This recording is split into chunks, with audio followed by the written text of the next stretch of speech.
Warahmatullahi wabarakatuh. Kembali lagi bersama saya Reang Budi Setiawan. Hari ini saya akan mereview sebuah motor 3 pasa 380 volt. Nah, motor ini mempunyai brake system atau rem. Kemudian kita jelaskan lagi. Di sini motor ini mempunyai fasilitas gearbox. Ini dia sebuah gearbox. Gearbox ini berfungsi sebagai untuk supaya beban tidak terlalu berat, maka kita pakai gearbox. Kemudian kita bahas lagi masalah motor. Nah, di sini ada 3 kabel. 3 kabel ini berfungsi sebagai yang pertama ini.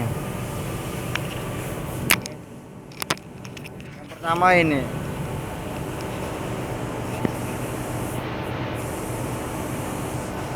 Kita cek bagian suara dulu. Nah, yang pertama ini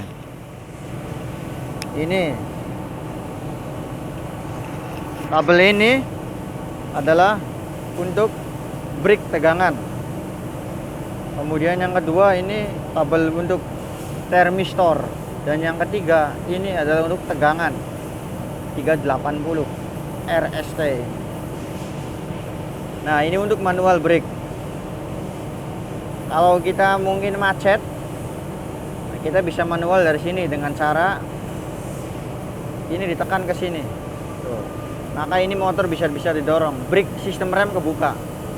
Sistem rem kebuka. Kemudian ini untuk beban berat kita gunakan gearbox. Gearbox ini berfungsi sebagai penggerak motor utama. Jadi kalau kita langsung motor, langsung ke beban, maka ampere akan tinggi. Kalau ampere tinggi, maka MCB akan trip. Nah, di sini fungsinya sebagai gearbox ini, seperti itu. Jadi di sini putarannya 1:5. Di sini 1 putaran, di sini sudah 5 putaran. Paham kan? Di sini plat number di sini ada di dalam. Ini plat numbernya susah buat di itu. Tuh susah. Terlalu dekat. Di sini ada fan untuk pendingin. Ini kenapa rantainya 2? Karena ini beban terlalu berat. Jadi kalau mungkin rantai 1 maka akan putus. Maka kita pakai rantai 2.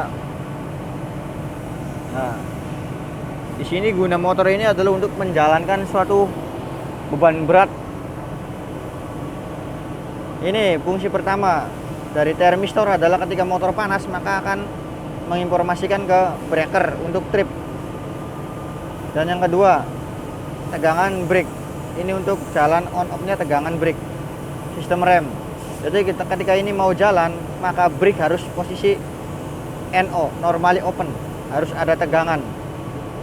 Tetapi ketika motor stop, maka brake akan NC, normally close, akan stop, mengunci seperti ini. Ini sistemnya sama seperti cakram motor. Sistem rem pada cakram motor, sistemnya seperti itu.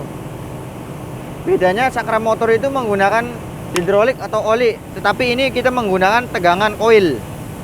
Jadi jika coil itu dikasih tegangan, maka medan magnet pun akan bergerak.